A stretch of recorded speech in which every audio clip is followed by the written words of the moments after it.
Welcome to the Melbourne Property Pulse. I'm your host, John Scarpa, and today I'm delighted to have in the studio with me Murray Wallace from New Home Shop. Murray is the director and co-founder of New Home Shop, which is a one-stop location for those looking for a new home, located in the central suburb of Caroline Springs in the west. New Home Shop are expert in the Western region, which is currently undergoing a significant boom in all types of housing projects. Murray and I have just come from our breakfast meeting at Otto Lane, which is a local cafe here in the Cheltenham region, and we're suitably caffeinated and ready to have a discussion about all things real estate. Murray, welcome to the podcast. The first thing I wanted to ask you about, Murray, is what attracted you to the Western suburbs and why you think there's been such phenomenal growth in this region? John, I'm a Western boy. I grew up in Altona, and that's where I know and love the people, love the culture. And as I grew, I got to know a bit more about Melbourne. I experienced the eastern suburbs, and it soon became apparent that there was an opportunity in the west based on its proximity to the CBD. So the eastern suburbs, if we're talking about outer suburbs, in the east, they're 40, 50 kilometres out. Yes. In the west, because of delayed development, they're still only 20 to 25 kilometres away from the CBD. CBD location is very attractive. It has the amenity, and so there's got to be an area of opportunity in bringing people close to the CBD, and that's what the West offers. Yeah, definitely. And obviously you've seen a lot of changes from when you grew up there to current times, a lot more population. John, when the places that we're building now, yes. You went out there rabbit shooting, looking for bunnies, there was nothing there. And you never ever thought that there would be anything there. Now, it's a world of opportunity with great capital growth.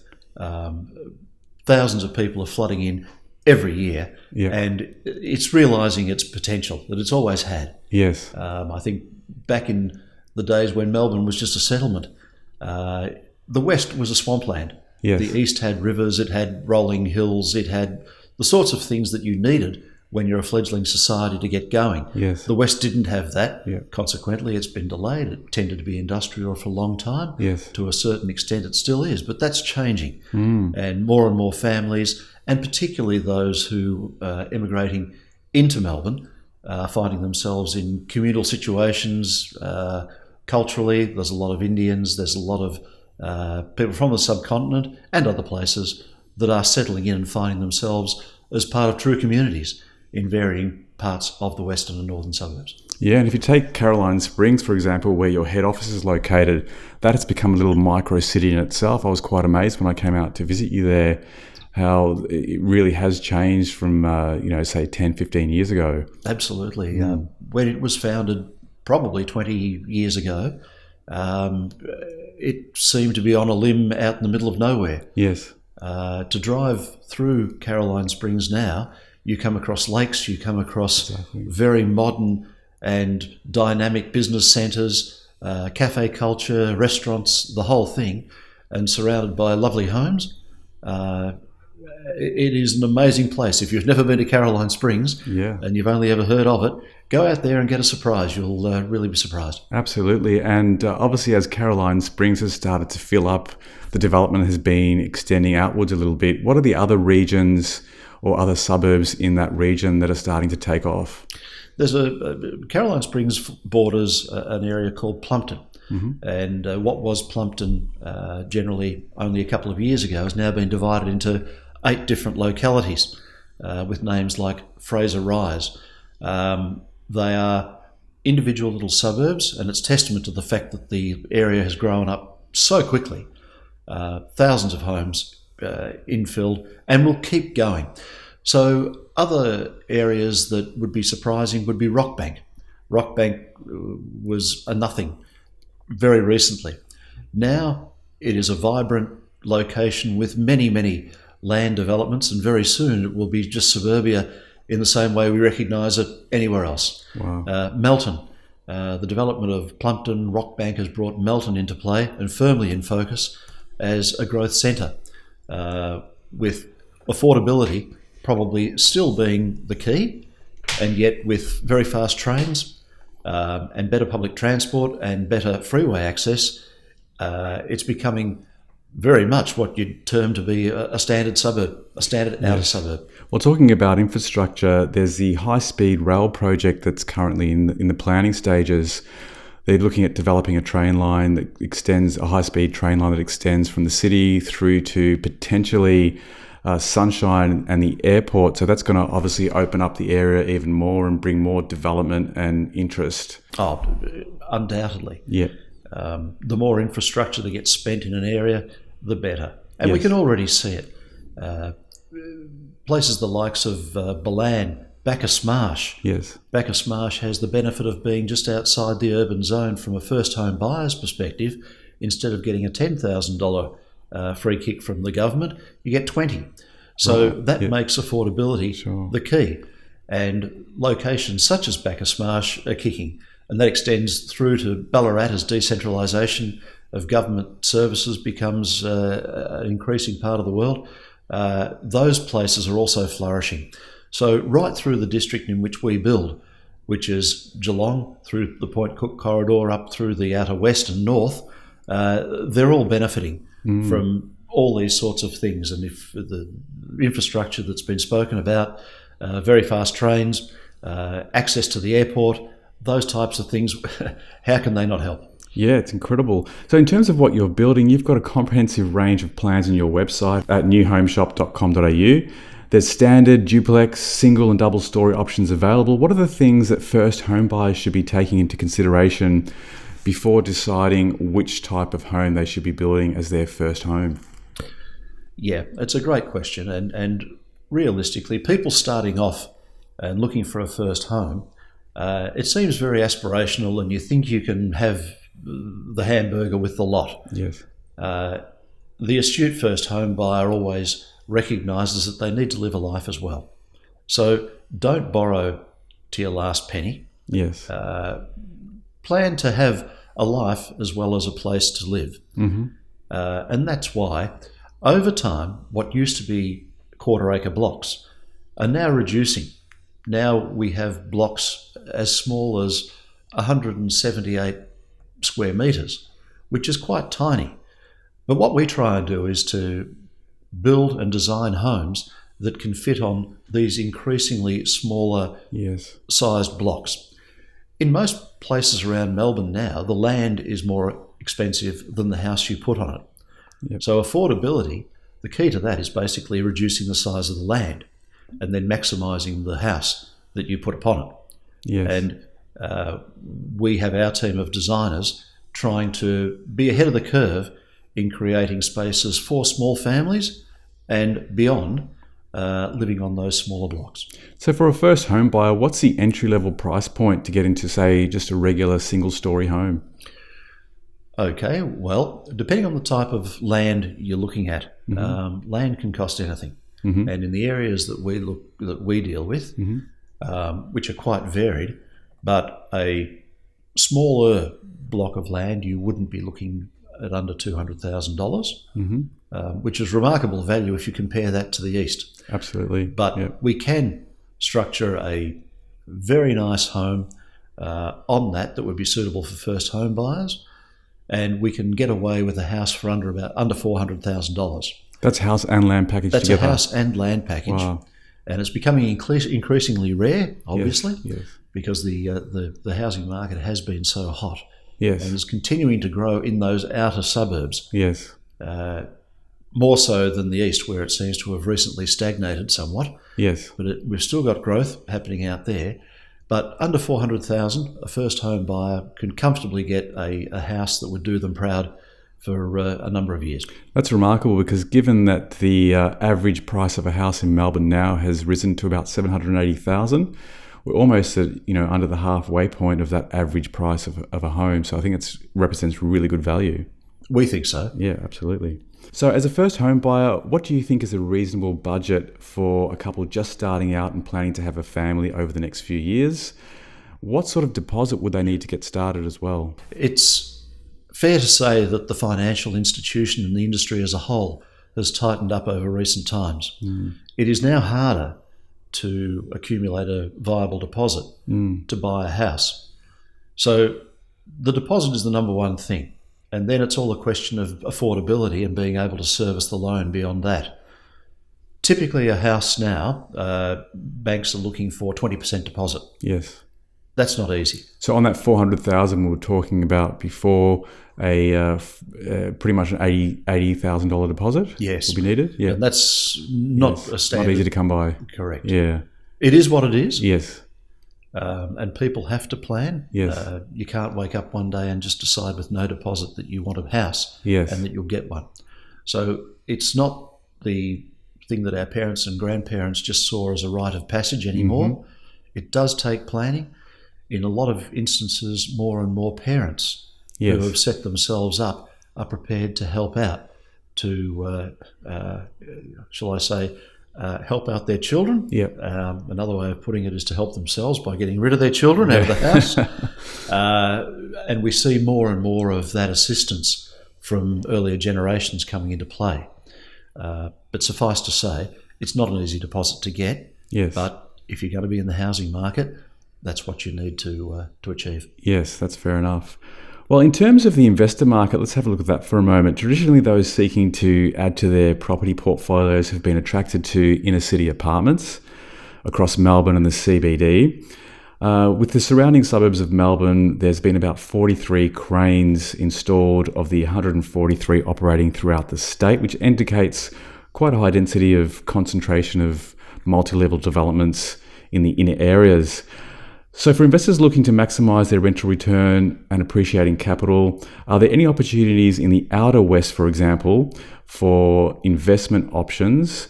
And why would that be an attractive option as opposed to going for a traditional 1 or 2 bedroom apartment in the inner city areas as a form of investment? Absolutely. Look, the world has turned now with the likes of Airbnb. Yes. And there's some tangle around that in terms of leasing, etc. But the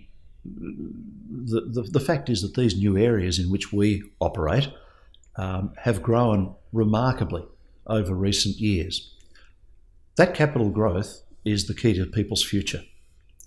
And what we as an organisation have tried to do is to develop an investment range. What does that mean? That means that we design them in such a way that we can build them easily and at a relatively lower cost.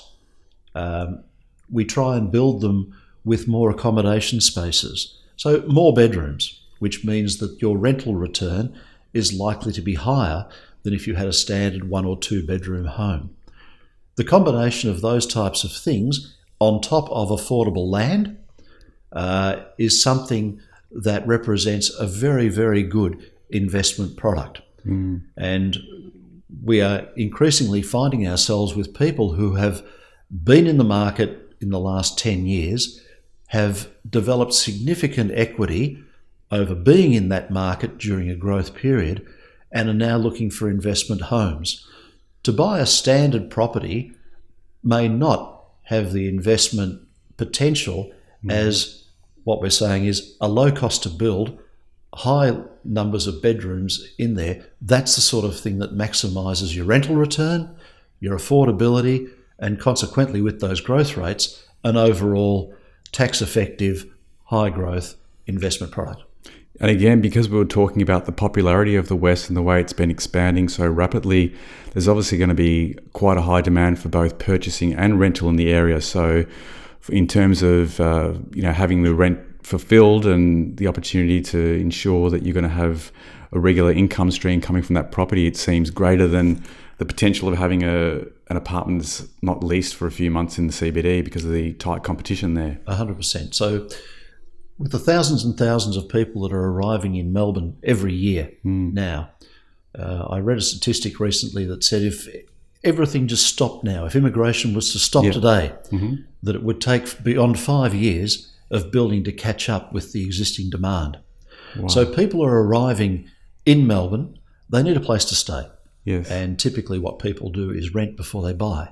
Mm-hmm. So the vacancy rate in the rental areas is down as low as we've seen it. And so long as immigration continues to go and the existing factors continue the way they are, then rental opportunities for investors should be very positive. That's interesting. So despite the slightly negative outlook the media has been taking lately in relation to housing prices and demand, you see that the popularity of homes and the prices will continue to grow over the coming years? Well, speaking of our patch, Yes. the numbers talk of averages, and they speak about Melbourne as a whole. I think you'll find that whilst the inner suburban high-priced properties, if we put it that way, have tended to come down somewhat. Yes. Because of this immigration into Melbourne, people tend to be landing in the outer suburbs because of the affordability factor, Yep. their cultural awareness, that's where their people are, and that is continuing to grow. Yep. So if we talk of a two-speed economy, if that's an analogy, then I think we can say that the rental situation in the outer areas is still quite buoyant. Well, talking about the east and perhaps even further out to the southeast, land prices seem to be a little bit higher in this region when it comes to new home and land packages, for example. Is there a reason for the higher price point in terms of properties being, a very similar distance from the CBD, yet the prices in the southeast might be at least 30% higher? When a first home buyer is considering where they should be planting themselves and bringing up their family, what would be some factors that they would need to consider in helping them determine which is the right area to settle down in? Sure. Let's go back. When I grew up, what you liked to think is that you could live immediately next door to your family. Yes. We tended to be a bit more geocentric back in the day. Time's moved on, and what we find is, due to cost as much as anything else, that's probably no longer possible. For people to get a start in their real estate portfolio, they probably need to look further afield. So the West, again, represents that opportunity. It is lower than the East for traditional reasons. That is, all the infrastructure is there in the East. People do tend to still want to be where they grew up, and most people come from the East. If they look across the bridge and care to take a bit of a drive, they'll find the affordability factor is very much there in the West, and as I mentioned before, closer to town. Yep. So that represents an opportunity for people to get into the real estate market at a greater level than if they were looking at, say, the same size house on the same size block in Melbourne's southeast. Sure. And if we were to compare the ease of access into the city, for example, do you think it's easier to get across town from the west or the southeast or the east, for example? From my experience, I find that it's probably more congested now in the southeast going into the city, especially if you're going down the Monash. The major freeways seem to suffer from a lot more congestion. I think the Westgate Bridge obviously has its issues, but with the up-and-coming infrastructure, I know there's some planning and development for a Westgate tunnel in the coming 5 to 10 years. I'm not sure how far away that is, but that'll probably open up the roads a little bit more with the high-speed rail that they're planning. It seems like the West is really positioning itself for even greater growth and expansion. Well, to be honest, John, I think that the whole of Melbourne is a little bit of an issue at the moment. Yeah, absolutely. You suffer it in the east on a daily basis. I suffer it in the west as well. But as you so rightly point out, there's infrastructure programs that have to untangle that mess. Yeah. I don't think it really matters where you are now. People talk about coming in from Doncaster. Yeah. And that's a dramatic trauma every day for people. Yeah. The whole of Melbourne is being addressed. The West is the fastest growing area in Australia at the moment. And obviously with that comes some political focus, and with that will come the infrastructure as well, as we've mentioned before about things the likes of the airport link and very fast trains and so forth. So yes, I wouldn't be saying that it's a dramatic improvement versus the East at the moment. It's probably not, in all honesty. But the planning, the potential, the goodwill, the government is there to hopefully improve that in all areas of Melbourne. Sure, and really that indicates that not only as consideration as a place of residence, but for investment, if the infrastructure does follow suit and we are seeing those projects delivered, as suggested. Obviously, it indicates it's a really good area to be involved in right now in the early stages of this development. Well, we certainly think it is. Our numbers would bear that out. We find that there is an enormous increase in those that are investing in our patch, and they're doing it for some reason. Yeah. And I think if you look at the logic behind it, there is logic behind it. So we pray it continues, and we hope it continues for everyone's benefit. Fantastic, Murray. Well, thanks for coming in today and devoting your time to this podcast, this being the first in the series of the Melbourne Property Pulse. We've covered a lot of ground today, so if you're interested in purchasing a new home or investment property, head over to newhomeshop.com.au to find out more. In the next few weeks, we'll be talking to John Richards, also from New Home Shop. He'll be coming in to talk to us about some knockdown and rebuild opportunities, which I'm really looking forward to. If you want to be notified of up-and-coming podcasts, feel free to subscribe to the channel. And also, if you'd like to suggest any content for future episodes, feel free to put your suggestions in the comments box below. Murray, once again, thanks for coming in. We'll see you soon.